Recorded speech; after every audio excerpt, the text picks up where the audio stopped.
Hi everyone, this is Christine here from Foundation Center. I am thrilled to bring you our first speaker in April. I'm going to be talking to Emma Kieran all about her webinar, which is about how to start a major gifts program.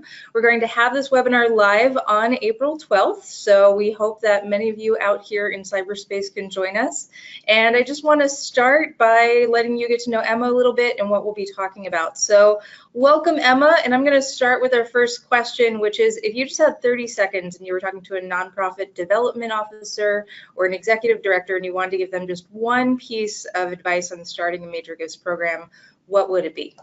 Hi, Christine. Thanks for having me. I think the one piece of advice that I would give is to really just dive in and get started. A major gifts program sounds really nerve-wracking to a lot of people because they don't know where to start. They don't know how to do it. And so the piece of advice that I would give is to choose 5 or 10 donors who you think might have capacity, who might have interest, and just start talking to them. Develop a relationship with them. Talk with them about what you're doing that's exciting, that excites you and excites the organization, and really see what the opportunity is. Is there an opportunity for a larger gift? Is there an opportunity for an investment? And really go down that path of relationship development. It's very nerve-wracking. I have been there myself, but if you start with one donor, you can really get there. Awesome. Yeah, I know sometimes starting is the hardest part. And even if you're not joining us for the webinar, you just got 30 seconds of great advice from Emma. So thank you for that. And I want to talk a little bit more about what we're going to be talking about in the webinar and recognizing that everyone has limited time and limited money, especially nonprofits. So why should they be spending it with us on April 12th or watch the recording afterwards instead of maybe doing a quick Google search, reading a few blog posts on how to start a major gifts program?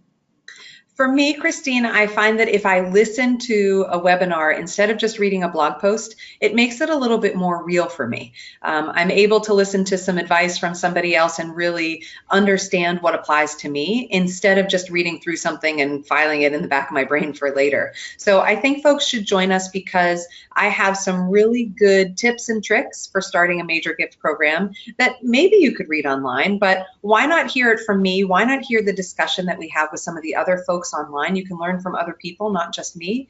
And also you can participate in some of the polls that we're going to have and receive some of the resources that we're going to have so that you can start your major gift program the next day. That's awesome. Yeah, and I will say that having facilitated several webinars with you, often our Q&A at the end of our webinars with Emma is one of the best parts of the webinar. So I know that you have a lot of expert advice for everybody. And I also know that your webinars, and having previewed this deck is no exception, always have concrete skills and tips that people are able to immediately apply. So what are those really concrete things that people are going to be able to use as soon as, we end our time together at the webinar? Yeah, so the next day or that afternoon, I think people will be ready to do a couple of things. The first is to understand how to get leadership on board, because I know folks who are joining us might not be the executive director. They might not be the director of development, and they might have board members that they need to bring along, if you will. So I think that's the first skill that folks will take away from this webinar, is learning how to get your leadership on board. I think the second thing, and this will be part of a handout that we give afterwards, is about prospect research. Where do you go to do prospect research? Not all of us have unlimited budgets. We can't always use things like Wealth Engine or Donor Search or iWave, but there are free resources online, and so I'll share a lot of those with you. So that's the second thing that I think folks will take away. And then the third thing is just some tips and tricks on solicitation strategies and stewardship strategies. One of the things that we forget most often is that major gifts is really about relationship development. And so a lot of solicitation and stewardship strategies we can't plan in advance because it's dictated by the donor. So I'll talk a little bit about how to get through that. Awesome, awesome. So many great concrete tips. Again, why I'm so happy to have you back, Emma. So the last thing, which is kind of ironic for me to say, given the format of this video, is that I like our audience to know presenters as people and not just talking heads, which is what we are right now in this video.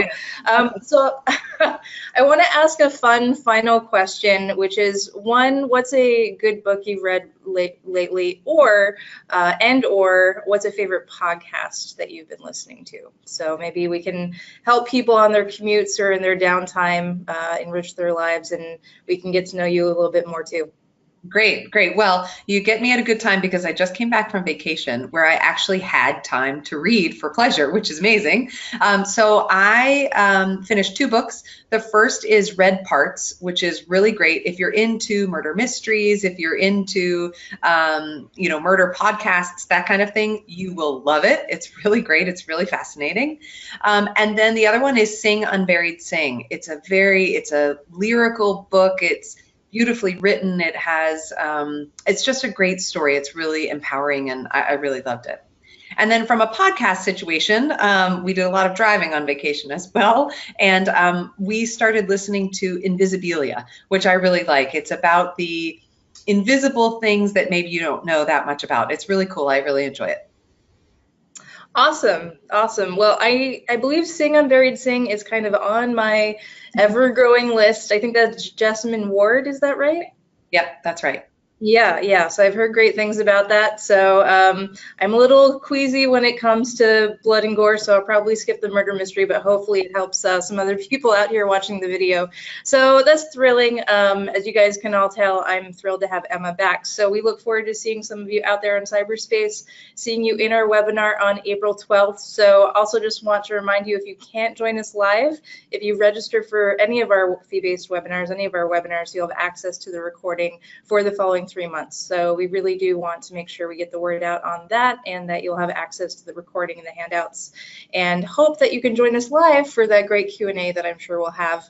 Also know that for each of our webinars, we have early bird pricing that runs until the week before the webinar. So early bird pricing for this webinar, that's $20 off. The standard price ends on April 5th. So we totally look forward to seeing all of you out there on social media and the interwebs in virtual person on April 12th. And Emma, thank you for some great tips, both adding to our reading lists and to our next steps with major gifts. Thanks, Christine. I hope to see everyone on April 12th.